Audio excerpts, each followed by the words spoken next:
I was scattering my wife's ashes in the garden she loved when her father walked out, held up a piece of paper, and told me I had 30 days to get out of my own house. The will had a clause. The house wasn't mine. It never was. And in that moment, holding an empty urn, I realized her final gift to me was a war. My name is Arthur. For 42 years, that house was my life with Alina. Every board, every memory was ours. But a single sentence in a legal document, written years before her diagnosis, threatened to reduce it all to a transaction. This is what happens when grief meets the fine print, and you discover the person you loved most had a secret you were never meant to see. Alina and I bought the house on Maple Drive in the spring of 1982. It was a foreclosure, a diamond in the rough she saw through the cracked windows and overgrown lawn. I was a high school history teacher. She managed a small botanical garden. We poured every weekend for 2 years into that place. We sanded the original oak floors ourselves. We rebuilt the wraparound porch. We planted the first hydrangea by the front steps, the one that would eventually grow taller than the railing. That house wasn't just where we lived. It was our third child, our shared project, the physical proof of a partnership. Her father, Thomas, was a retired corporate attorney. He had helped with the down payment, a gift of $15,000. We were grateful. We wrote him a thank you note and framed a picture of the house. But it was always clear in the way he mentioned it at holidays that he viewed it as an investment in his daughter's stability, not a gift to us. To him, I was the well-meaning teacher who married above his station. He never said it. He didn't have to. For decades, it didn't matter. We raised our 2 boys there. We hosted Thanksgiving. We paid the mortgage off in 2003, and we had a party on the porch with cheap champagne. Thomas came. He shook my hand and said, "Assets all yours now." It was the closest he ever came to a compliment. Alina was diagnosed with early-onset Alzheimer's at 59. The world shrank, then shattered, then slowly reassembled into a new, terrible shape. For 6 years, I cared for her at home. I modified the house, grabbed bars in the bathroom, a chairlift on the stairs. I sold my classic car to pay for in-home help. Thomas offered financial assistance once. I declined. Pride, maybe, but also the unshakable feeling that money from him always came with invisible strings. The last year was the hardest. She stopped recognizing the boys. Then one Tuesday in October, she stopped recognizing me. She called me Thomas. She asked if her father knew where she'd left her keys. I held her hand and said he'd be by soon. She died peacefully in her sleep a month later in the first-floor bedroom we'd made for her. The last coherent thing she'd said to me, weeks before, was, "The garden needs watering." The funeral was a blur of handshakes and casseroles. Thomas was stoic, efficient. He handled some of the arrangements, which was a relief. A week after we buried her, he asked to meet at the house. He arrived with a leather-bound folder. He said, "Arthur, we need to discuss Alina's affairs. There are some protections she put in place a long time ago." We sat at the very kitchen table where I'd helped the boys with their homework. He slid a single sheet of paper across the wood. It was a notarized document dated March 17, 2010, a codicil to her will. I remembered that spring. Her mother had just passed. Alina had been anxious about the future, about putting things in order. I told her to do whatever gave her peace of mind. The language was cold, legal, but the meaning was a physical blow. It stated that upon her death, title to the property at 24 Maple Drive would revert to her father, Thomas, as the holder of a reversionary interest due to his initial financial contribution. I was granted a life estate, the right to live there for the rest of my life, but I did not own it. I could not sell it. I could not leave it to my sons. My voice didn't work at first. I finally managed. She would never have agreed to this without telling me. Thomas didn't blink. She did agree to it, Arthur. She was of sound mind. She wanted to ensure the asset, her legacy, remained in the family bloodline. She knew you'd be taken care of with the life tenancy. It's a common estate planning tool. The word tool hung in the air. I looked from the paper to his face. "You drafted this." I advised her. She signed it. Her signature is right there. And it was her elegant, looping signature, Eleanor's hand. I felt the foundation of my life, the one I thought was concrete and steel turned to sand. This was the secret. Not an affair, not a hidden debt. A legal maneuver conceived in her fear and his influence that made me a guest in my own home. I told him I needed to speak with a lawyer. He nodded as if he'd expected it. Of course, but understand the document is ironclad. I've already filed it with the probate court. The clock is ticking on your 30-day courtesy period to vacate. I stood up. Courtesy period? You said I had a life estate. He closed his folder. The life estate is contingent on you maintaining the property and paying all taxes and utilities. Given the financial strain of her care and your teacher's pension, I have reasonable doubt about your ability to uphold those obligations. I'm offering a clean break, a 30-day move-out, and a cash for keys payment of $25,000. It's more than fair. He was buying me out of my own life. The math was a brutal secondary shock. $25,000 for 42 years, for every memory, for the porch we rebuilt, for the room where she took her last breath. I asked him to leave. He did without another word. I sat at that table for hours until the sun went down. I thought about calling my sons, but the shame was too thick. How could I tell them their mother, who they were grieving, had signed away their childhood home? I thought about fighting, but fighting required money I didn't have and facing a man who wrote the rules for a living. The following Saturday, I decided to scatter her ashes in her garden as she'd wanted. It was my first act of closure, my first step toward some unimaginable future. I was empty in every way a person can be empty. Then he walked out. He held up the probate court's notice, formalizing his demand, and he gave me the deadline. That's when I knew I wouldn't be leaving.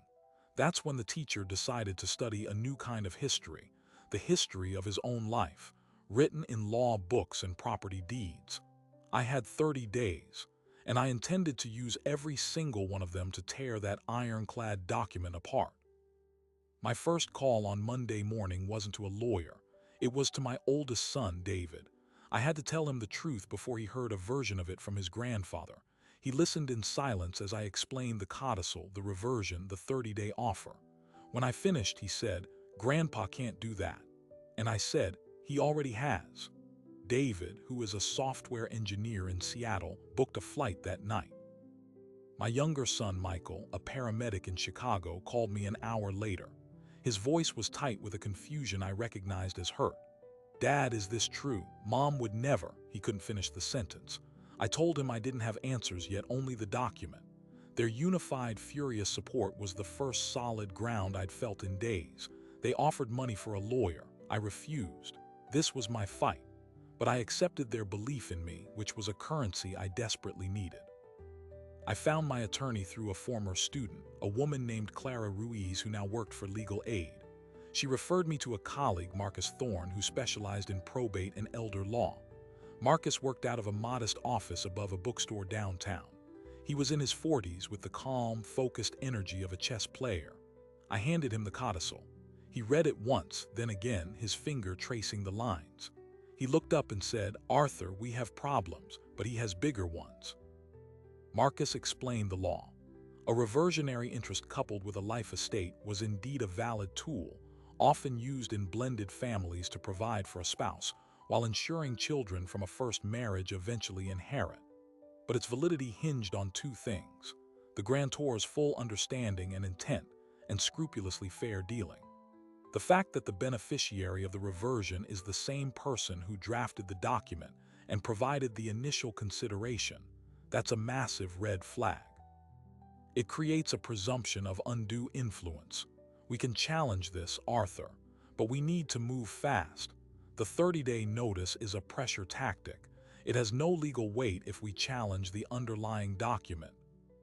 He filed a motion in probate court the next day to contest the validity of the codicil and to enjoin Thomas from any action to dispossess me. The courtesy period was frozen. For the first time, I breathed. Thomas's response was not a phone call. It was a formal letter from his law firm, reiterating the terms of the codicil and now accusing me of wasting judicial resources with a frivolous challenge. It included a new, chilling detail. Because I was contesting the will, I was no longer considered a good faith life tenant. Therefore, I was to start paying monthly occupancy rent to him as the alleged title holder at fair market value, $2,300, retroactive to the date of Aliner's death. The back rent alone was over $10,000. If I refused, he would sue for ejectment. I showed the letter to Marcus. He didn't look surprised. He's trying to financially strangle you into submission, make the fight too expensive to continue. It's a common tactic. My teacher's pension was $3,400 a month. After utilities, taxes, food, there was nothing. $2,300 in rent was impossible. It was a checkmate in 3 moves. But Marcus saw a vulnerability. He's claiming you're a tenant. Tenants have rights, including the right to a formal eviction process, which can take months. He can't have it both ways. Argue you're a life tenant under the will and a month-to-month renter he can eject. He's getting impatient. Impatient people make mistakes. We filed our response, denying all his claims and requesting a hearing. The court date was set for 6 weeks out. I had a temporary shield, but the financial clock was ticking louder. I started waking up at 3 in the morning, my mind racing with numbers that never added up. Then the pressure found a new channel.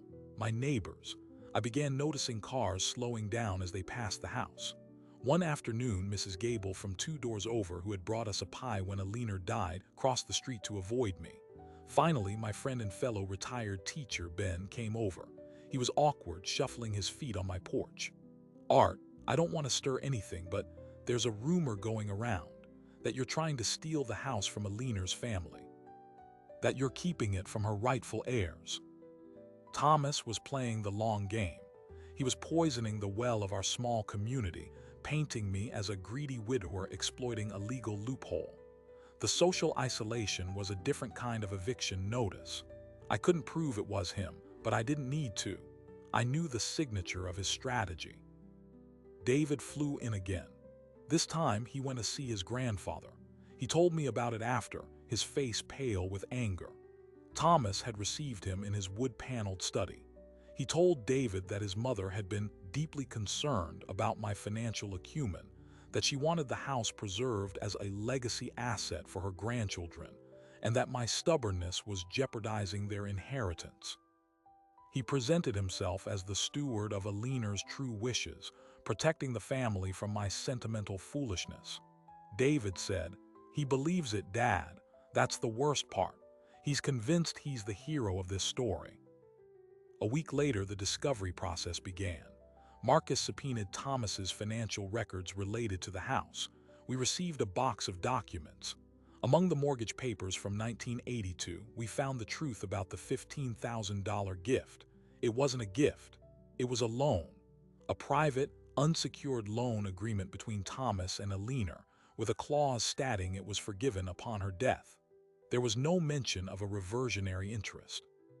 The codicil, created 28 years later, had retroactively tied the loan forgiveness to the property reverting to him. He had transformed a simple debt into a claim on the entire asset. Marcus called it a smoking gun. He's trying to secure an old, forgiven loan with a new interest in real property. That's a whole different animal. This isn't just about undue influence anymore. This looks like fabrication of a property right. But the real pivot came from an envelope with no return address. It was mixed in with my utility bills. Inside was a photocopy of a letter, handwritten on Aliner's personal stationery. The date was February 12, 2010, just 1 month before the codicil was signed. It was addressed to her college friend, Marion. The relevant paragraph read, "Dad is pushing again about the house, saying he needs to secure his investment. It makes me so anxious. I don't want to hurt Arthur, but Dad says it's just a technicality to protect everyone. I feel like I'm being pulled in too. I trust Arthur with my life, but Dad makes it sound so reckless not to listen to him." My hands shook holding the paper. This was Alina's voice, her unvarnished fear and confusion. This was proof she was under pressure. But who had sent it, and why? Marcus was ecstatic but cautious. This is dynamite, Arthur. It shows testamentary capacity under duress, but we need the original and we need to authenticate it. We also need to find Marion. We tracked down Marion living in Oregon. When Marcus reached her, she confirmed she'd received the letter. She'd kept it because it had worried her, but she had not sent me the copy. Someone else had. The mystery of the anonymous benefactor deepened, a ghost in the machine working against Thomas. Armed with the loan agreement and the letter, Marcus deposed Thomas. I wasn't allowed in the room, but Marcus recounted it. Thomas, under oath, was asked about the nature of the $15,000. He insisted it was always a gift with understood strings.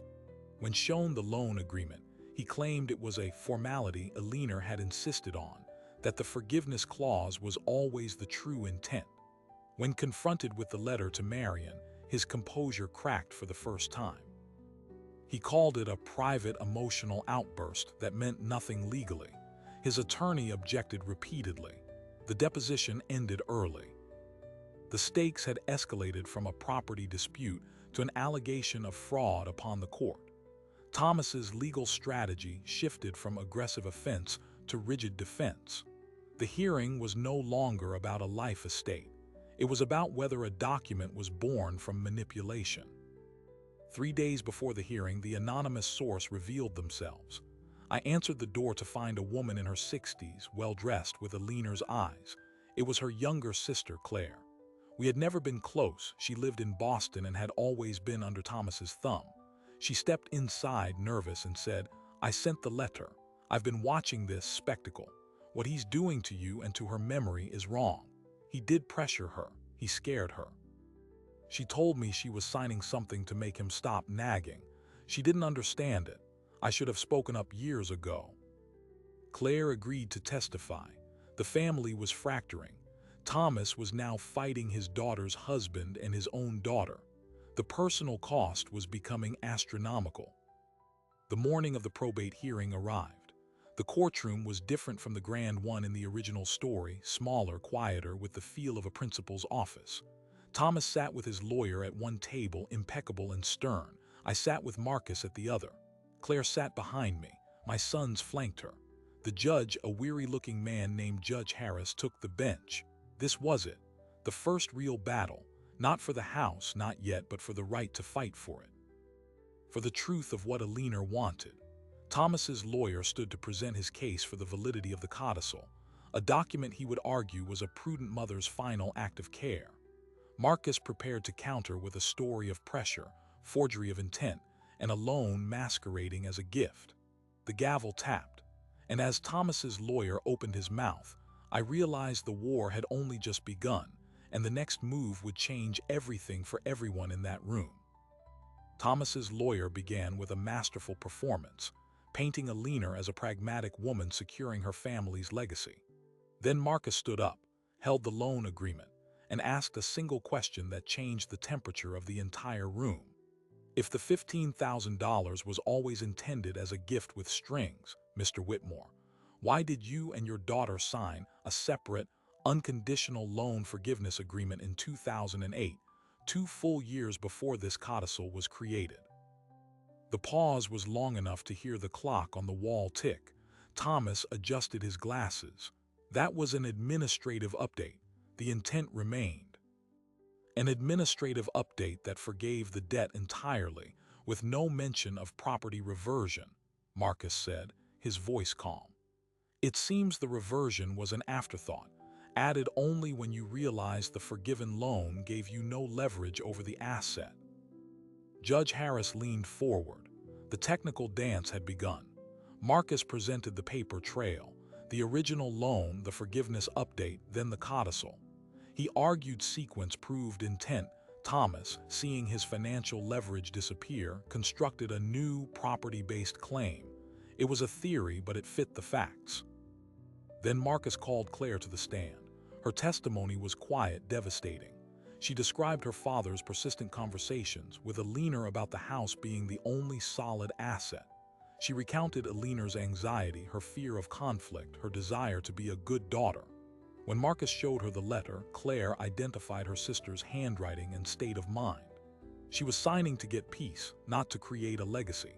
She didn't understand it. She told me she didn't. On cross-examination, Thomas's lawyer attacked Claire's motives, suggesting sibling rivalry and a long-standing estrangement. Claire held firm. "I loved my sister. What I see here is her being used. That's my motive." The hearing lasted 2 days. It wasn't televised drama.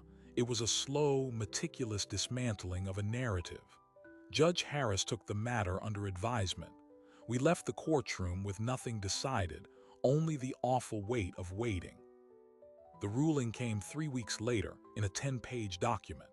Judge Harris found that the objecting party, me, had presented sufficient evidence of undue influence and questionable intent to warrant a full trial. The codicil was not summarily thrown out, but its validity would be decided by a jury. The request for occupancy rent was denied.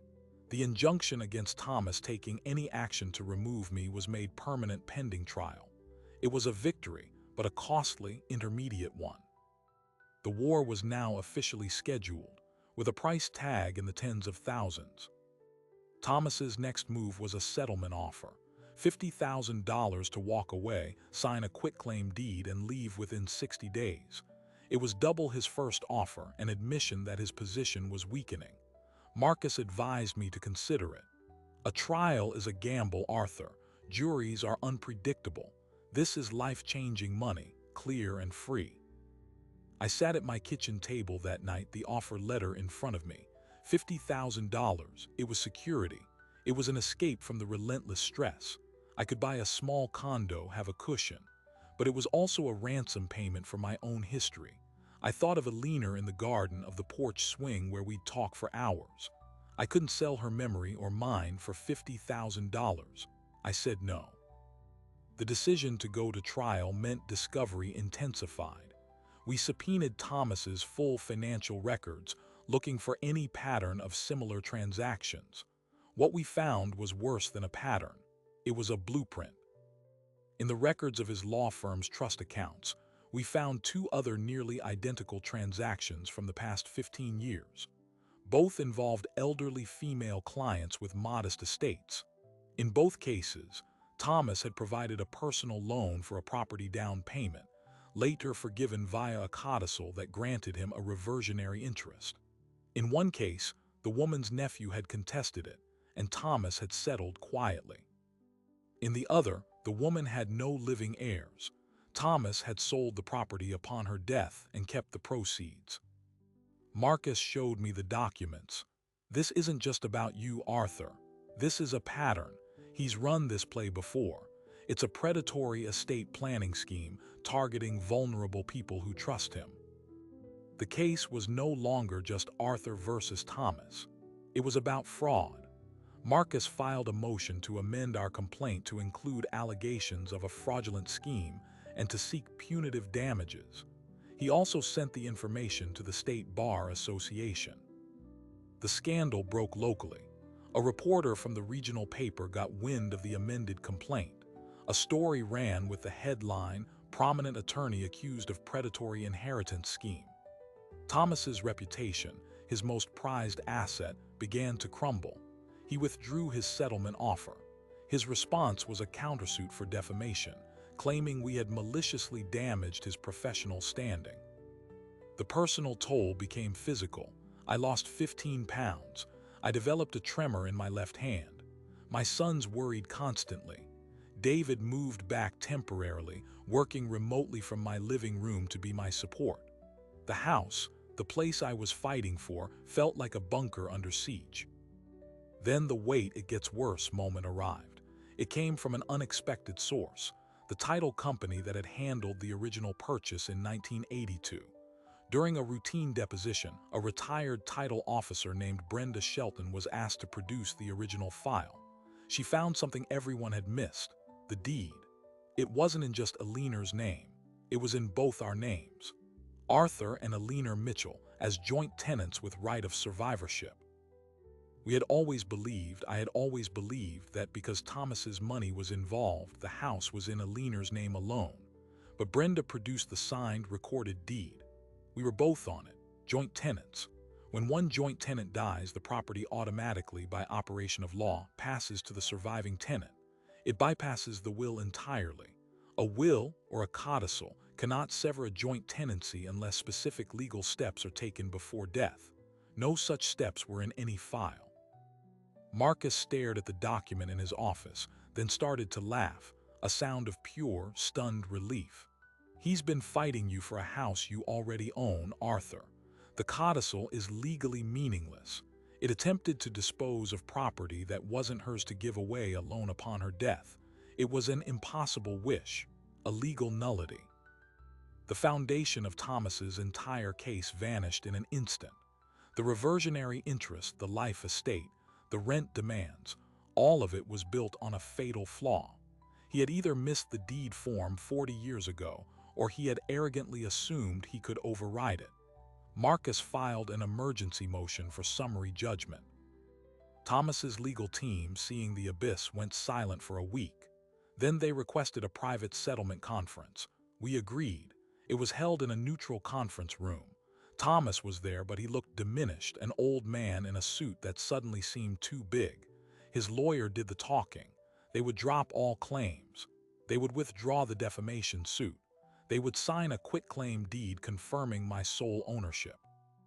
In return, we would drop the fraudulent scheme allegations and agree to a confidential settlement. No admission of wrongdoing. No money changing hands. Just a clean, quiet end.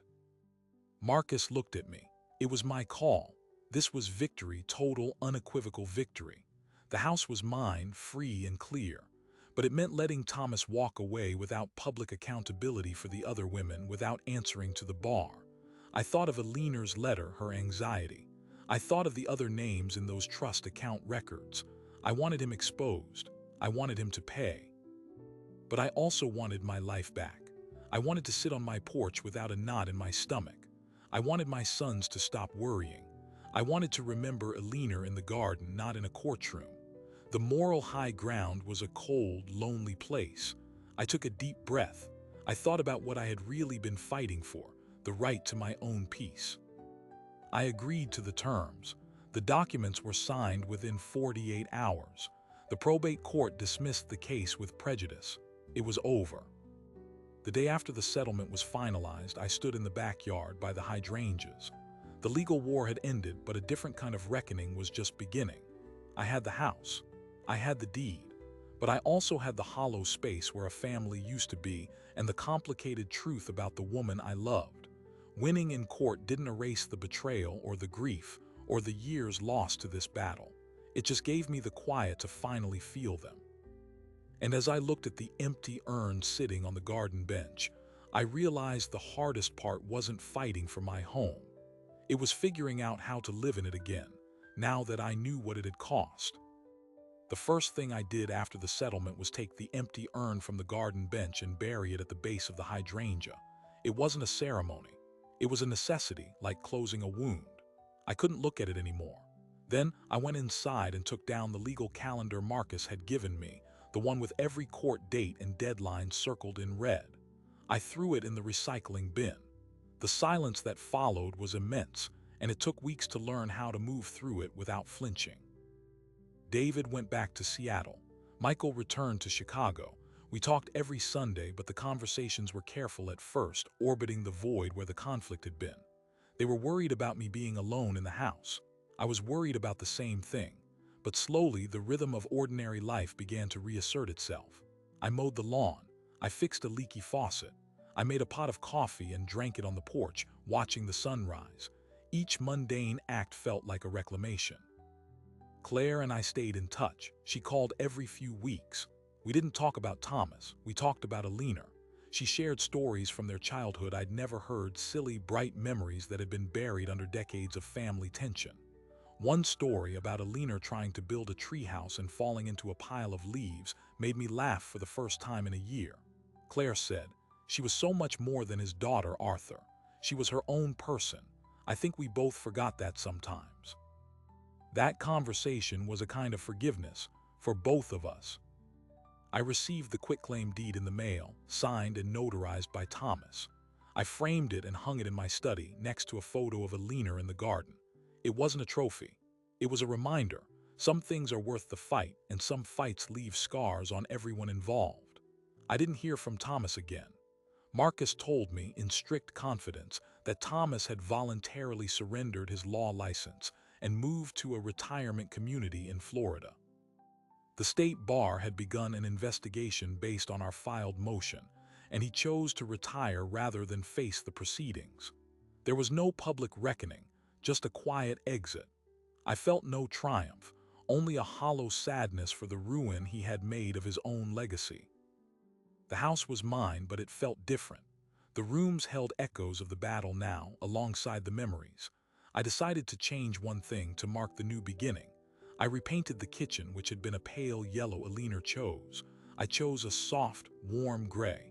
It was a small act, but it was mine. As I rolled the new color over the old, I realized I wasn't erasing her. I was making space for myself in a story we had written together. Then in early spring, the final surprising detail emerged. I was in the attic looking for an old photo album for Claire when I moved a box labeled Alina's papers. Inside, beneath old tax returns and manuals for appliances we no longer owned, I found a sealed envelope with my name on it in her handwriting. My heart stopped. I sat on the dusty floor and opened it. It was a letter, dated just a week after the codicil was signed in 2010. Dearest Arthur, if you're reading this, I'm gone and things have probably gotten complicated. I signed a paper for Dad today. He says it's to protect the house, to keep it in the family. He made it sound so logical, but I have a bad feeling, a deep, sick feeling in my stomach. I don't think I understood it. I was so tired of the arguing. I need you to know this. The house is yours. It is ours. Every nail, every memory. If Dad tries to say otherwise, he is wrong. I trust you with my whole heart. You are my home, not these walls. Please forgive me for being weak. I just wanted the pressure to stop. All my love forever. Alina. I read it 3 times, then once more aloud, my voice cracking in the silent attic. She had known. She had felt the trap closing and left me a message in a bottle, hidden where she knew I would eventually find it. She hadn't been a passive victim. She had been a woman trying to navigate a manipulator, and she had left me a compass. The letter didn't change the legal outcome, but it changed everything else. It gave me back her voice, her agency, her love. It was the truth I had been fighting for, and she had been holding it for me all along. I showed the letter to my sons. David cried. Michael put his hand on my shoulder and squeezed. We sat at the kitchen table, the gray walls feeling suddenly right, and we talked about her, about the woman in the letter, not the patient or the pawn, but our Alina. It was the beginning of a new grief, but a cleaner one. That summer, David and his wife visited. We had a barbecue in the backyard. Claire drove in from Boston and joined us.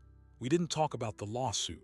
We talked about the garden, about the oak tree that needed trimming, about nothing important. It felt like a family, a patched together, wounded but resilient family.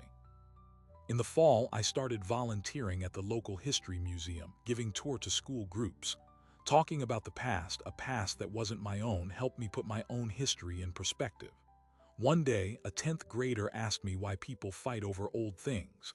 I thought for a moment and said, they're not fighting over the thing. They're fighting over the story it tells. And sometimes you have to fight to tell your own version of the truth.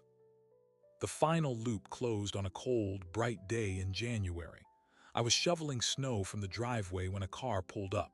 It was Thomas's lawyer, the one who had deposed me. He rolled down his window. He looked uncomfortable. Arthur, I was in the neighborhood. I have something for you. He handed me a small, flat package wrapped in brown paper. From Thomas. He asked me to deliver it. I took it inside and opened it on the kitchen table. It was a framed aerial photograph of our neighborhood taken in the early 1980s. Our house was a small square in the center, surrounded by empty lots. On the back, in Thomas's precise script, was written, "It was never about the house. It was about the fear of being forgotten. I was wrong. I am sorry. I stared at the photo for a long time. It was the first and only apology. It didn't fix anything. It didn't bring back the years or heal the fractures. But it was an acknowledgement, a stone dropped into a still pond. I put the photo in a drawer. I didn't know what to do with it yet. Some truths take time to settle. Now I sit in the living room in the rocking chair by the window. The oak tree we planted is bare against the winter sky. I am 71 years old.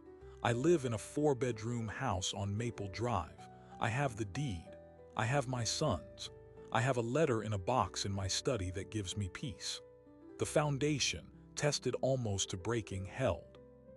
People ask me what I learned from all of it. I tell them that grief can make people do terrible things, both to others and to themselves. That paper can be a weapon or a shield, depending on who holds the pen. And that love, real love, isn't always in the grand gestures. Sometimes it's in a hidden letter, in a son's quiet support, in the simple, stubborn refusal to let someone rewrite your story. The war is over. The house is quiet. And in the stillness, I can finally hear the memory of her laughter in the halls, not as a ghost, but as a part of the foundation holding me up. So what does it mean to win a war like that? You don't get back the time lost, or the sleep, or the uncomplicated memory of the person you loved. The victory is quieter. It's the deed in a frame. It's the silence in the halls that belongs to you again. It's knowing that you looked into the abyss of losing everything that made you who you are, and you didn't blink. This story was never really about a house. It was about agency. It was about who gets to write the final chapter of a shared life. Thomas tried to write mine, using fear and fine print as his pen. Alina, in her fear, left a footnote in a hidden letter that changed the entire meaning. And I, with the help of my sons and a good lawyer, had to pick up my own pen and write the truth. We live in a world of documents, wills, deeds, contracts, codicils. We trust that they capture our intent, that they protect our loved ones. But paper is fragile. It can be manipulated. It can be signed in confusion or under pressure. The real foundation isn't the document. It's the understanding behind it. It's the love that doesn't need a clause to express itself. If you take anything from this, let it be this. Talk to the people you love about the things that matter before the pressure finds them. Make your wishes clear together. Understand what you own and how you own it. And if you ever find yourself holding an empty urn, being handed a deadline by someone who claims to know better, remember that some lines are worth holding, even if your hands shake. Your home isn't just property. It's the container for your story. And no one has the right to evict you from your own narrative. My story is one of millions. Families are complicated. Grief twists people. Money reveals character. But in the end, we are all just trying to build something that lasts, something that can hold the weight of our memories without collapsing. I built mine, board by board, memory by memory, and I was lucky enough to have people who helped me defend it. Thank you for listening. For every person fighting a quiet battle over what is rightfully theirs, I see you. Your story matters. Hold your ground. This has been my story. I'm Arthur Mitchell. Be well.